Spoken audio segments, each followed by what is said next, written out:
Hey folks, welcome to episode 3 of the Coach Dan podcast, Christmas week edition. And I know that everybody's got a lot on their mind other than health and fitness, but we're gonna sling it and talk some shit anyway.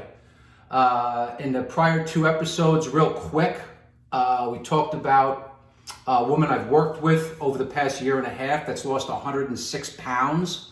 We talked about a principle that enabled her to do that, namely the principle of imperfection, meaning she was willing to be imperfect, and that helped her stay the course and helped her to get where she is today. Incredible achievement. And then we talked about a good friend of mine, let's call him Jay, who came to me. We checked it out. It was 4 years ago, a little over 4 years ago. Came to me and we had a chat about kind of getting him on the right fitness track and getting him away from the emotional lulls that occur to many of us in the fall as winter starts to arrive, and gave him one simple task to do, and he executed that task. Keep in mind, the task was simple, and it was one thing to do. I'm not going to say it was easy, because what he did was pretty badass. And yes, we will get into what each of these folks did to achieve the outcome that they wanted, but I'm intentionally not getting into their particular process because I want you to think about generating your process. So what is it? What are some things that I can do to execute my outcome? So I'm intentionally leaving that out for now, but we will get to the specific things that they did. So simplicity, imperfection, and then the next principle, so to speak, that I wanted to bring up is fucking do something. Anything. A huge obstacle that prevents people from achieving their goals or a goal that they want. One goal is that we're all caught up, many of us, I had to overcome this myself.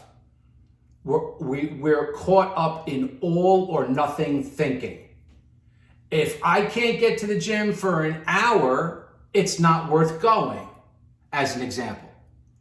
And that is probably the biggest detriment and obstacle that people that people have when trying to achieve certain goals in anything. Well, it's not fitness. It could be in you're starting a business. And you've got 100 million things that you want to get done, but you've got to just do something to move the needle, to move yourself forward. And it's all about the journey. Sounds cliche, but it's the journey. Like, do something. And today I want to introduce kind of a concept of how little that can be and still achieve a positive outcome.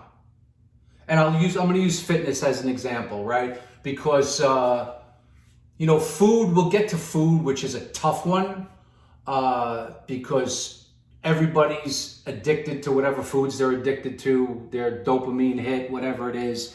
And that's a whole other obstacle.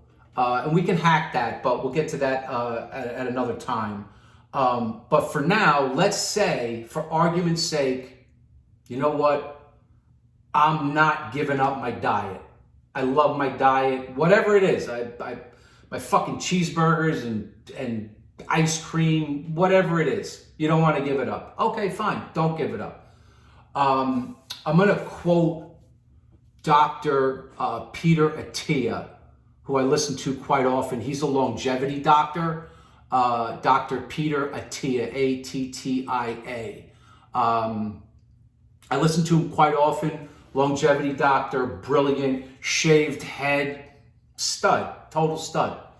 And anyway, I was listening to him recently, and the statistic that he had was, if you take a sedentary person and then you take them from sedentary to an elite level of fitness, their risk of mortality by any cause decreases 5 times. Now, I said going from sedentary to an elite level of fitness 5 times. You reduce your risk of mortality by any cause 5 times. Here's the interesting stat. If you take that sedentary person, and rather than going from a sedentary lifestyle to an elite level of fitness, if you just get them from sedentary to a moderate level of fitness, not extreme, we're not getting extreme, we're doing something, that gets you 3 of the 5 times benefit of prevents death by any cause. So if you're not fit and you just start moving and you get yourself into some reasonable shape, 3 times. You reduce your risk of mortality by any cause 3 times. Let's tackle time. And we'll finish with this. Back to that example of I can't get to the gym for an hour, especially if you live in the tri-state area, New York area, metro area where we live. It's psychotic the way people live their lives around here. It's fucking nuts. And a lot of people, their biggest excuse that they can't do something, and it's actually a legitimate reason, is time. Well, in understanding the metabolic response to exercise, you can understand that you don't need that much time. I'll give you an example. If you do a moderate workout, break a sweat, on average, your metabolism is going to stay elevated 4 times the amount that you worked, 4 times the amount of time that you worked out. So if you worked out for 15 minutes, your metabolism is going to stay elevated for 4 times that, approximately another hour.